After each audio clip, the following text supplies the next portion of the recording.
नमस्कार, मैं साक्षी। स्वागत है आपका भगवान चैनल में। महाभारत के युद्ध की समाप्ति के बाद सभी पांडव सशरीर स्वर्ग गए थे। स्वर्ग अर्थात हिमालय के किसी क्षेत्र में जहां इंद्रादि का राज्य था। पांचों पांडव अपना राजपाट परीक्षित को सौंपकर जब स्वर्ग की कठिन यात्रा कर रहे थे, तब इस यात्रा में द्रौपदी भी उनके साथ गई थी। सभी चाहते थे कि हम सशरीर स्वर्ग पहुंचे, परंतु रास्ते में कुछ ऐसा घटा कि एक एक करके पांडव नीचे गिरकर मृत्यु को प्राप्त हो गए। महाभारत की कथा अनुसार पांचों पांडव द्रौपदी तथा एक कुत्ता आगे चलने लगे। एक जगह द्रौपदी लड़खड़ाकर गिर पड़ी। द्रौपदी को गिरा देख भीम ने युधिष्ठिर से पूछा कि द्रौपदी ने कभी कोई पाप नहीं किया, तो फिर क्या कारण है कि वह नीचे गिर पड़ी। युधिष्ठिर ने कहा कि द्रौपदी हम सभी में अर्जुन को अधिक प्रेम करती थी, इसीलिए उसके साथ ऐसा हुआ। ऐसा कहकर युधिष्ठिर द्रौपदी को देखे बिना ही आगे बढ़ गए। हालांकि मान्यता के अनुसार स्वर्ग यात्रा के दौरान द्रौपदी भीम का सहारा लेकर चलने लगी, लेकिन द्रौपदी ज्यादा दूर नहीं चल पाई और वह भी गिरने लगी। ऐसे समय भीम ने द्रौपदी को संभाला। उस समय द्रौपदी ने कहा, सभी भाइयों में भीम ने ही मुझे सबसे ज्यादा प्यार किया है और मैं अगले जन्म में फिर से भीम की पत्नी बनना चाहूंगी। खैर, थोड़ी देर बाद सहदेव भी गिर पड़े।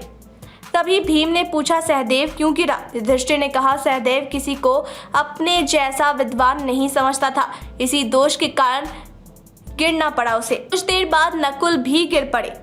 भीम के पूछने पर युधिष्ठिर ने बताया कि नकुल को अपने रूप पर बहुत अभिमान था, इसलिए आज इसकी यह गति हुई है। थोड़ी देर बाद अर्जुन भी गिर पड़े। युधिष्ठिर ने भीम से कहा, अर्जुन को अपने पराक्रम पर अभिमान था। अर्जुन ने कहा था कि मैं एक दिन में शत्रुओं का नाश कर दूंगा, लेकिन ऐसा कर नहीं पाया, इसलिए अपने अभिमान के कारण ही अर्जुन की आज ये हालत हुई है। ऐसा कहकर युधिष्ठिर आगे बढ़ गए। थोड़ी देर आगे चलने पर भीम भी गिर गए। तब भीम ने गिरते वक्त युधिष्ठिर से इसका कारण पूछा तो उन्होंने बताया कि तुम खाते बहुत थे और अपने बल का झूठा प्रदर्शन करते थे, इसलिए तुम्हें आज भूमि पर गिरना पड़ा।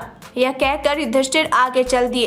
केवल वह कुत्ता ही उनके साथ चलता रहा। युधिष्ठिर कुछ ही दूर चले थे कि उन्हें स्वर्ग ले जाने के लिए स्वयं देवराज इंद्र अपना रथ लेकर आ गए।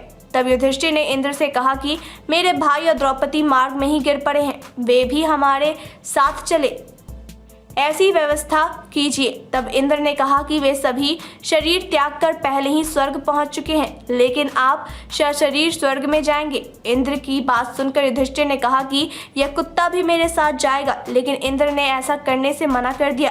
काफी देर समझाने पर भी जब युधिष्ठिर बिना कुत्ते के स्वर्ग जाने के लिए नहीं माने, तो कुत्ते के रूप में यमराज अपने वास्तविक रूप में प्रकट हो गए। युधिष्ठिर को अपने धर्म में स्थित देखकर यमराज खुश हुए। इसके बाद इंद्र और युधिष्ठिर रथ में बैठकर स्वर्ग की ओर निकल पड़े। धन्यवाद।